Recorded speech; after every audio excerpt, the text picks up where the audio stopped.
Good greetings to you, Christian brothers, and salam to Muslims.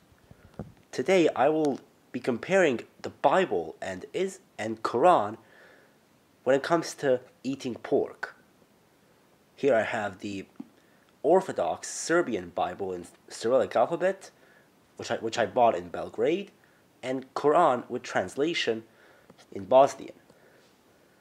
So, the first place where we find in the Bible about not eating pork is in the book of Leviticus,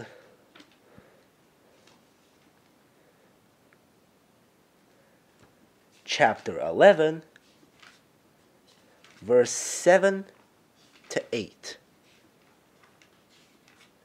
And it goes as follows.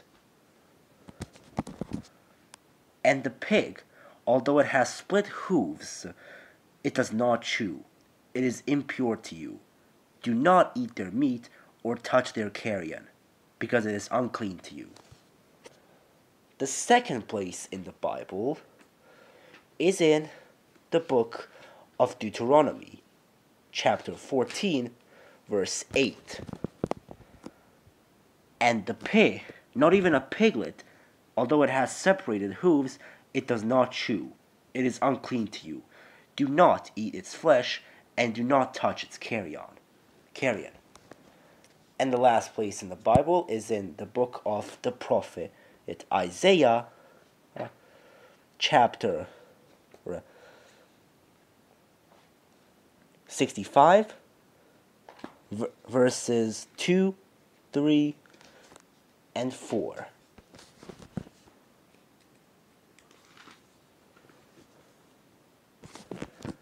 I always stretched out my hands to the disobedient people, who follow their own thoughts in a path that is not good, to the people who anger me equally in their eyes, who offer sacrifices in gardens and burn incense on bricks.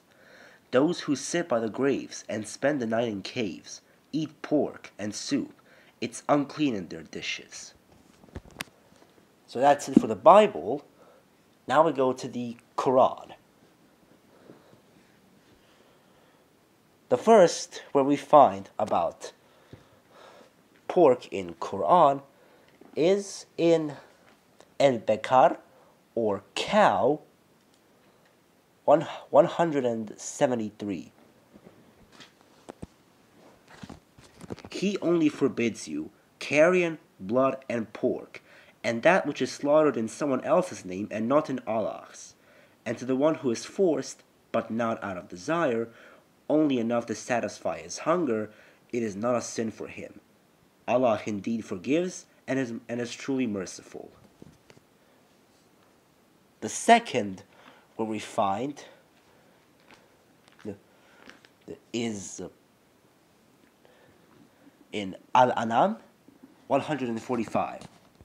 Say, I do not see in what is being revealed to me that it is forbidden for anyone to eat anything other than carrion, or blood that flows out, or pork that is truly heathen, or that which has been slaughtered as a sin in someone's second, not in the name of Allah. And to the one who is forced, but not out of desire, just enough to satisfy his hunger, your Lord will truly forgive and be merciful. And the last place in the Quran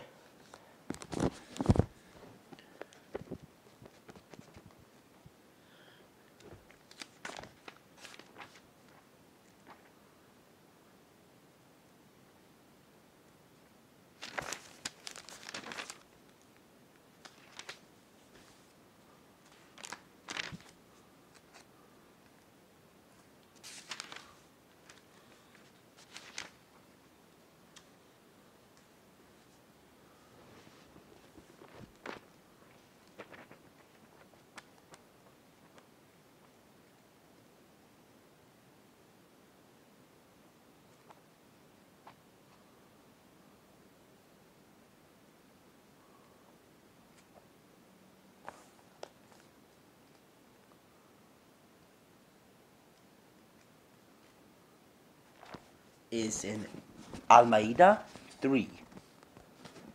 Forbidden to you are carrion and blood and pork, and that which is slaughtered in someone else's name, not in the name of Allah, and that which was drowned and killed, and what has been decapitated and pierced by a horn, or taken from a beast, unless you slaughtered it, and what has been sacrificed on altars, and you are prohibited from divination with arrows. That is a vice. Today, the unbelievers have lost all hope that you will fall away from your faith. So do not be afraid of them, but be afraid of me. Now I have perfected your faith and completed my grace towards you, and I am satisfied that Islam is your religion.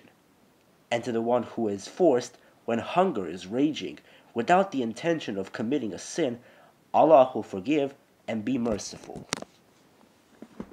So that's all for Quran and the Bible. Now, in the Bible, there is an exception here, something that is important to mention. In both books, we find a strict prohibition against the consumption of pork, with the fact that in the Bible, the prohibition is expressed in a harsher way, not even allowing the touching of a pork gizzards. But the Quran, as you saw, allows the consumption of pork only in emergencies, that is, in a state when a person is close to dying of hunger. In the Bible, the prohibition is absolute and no exception is mentioned.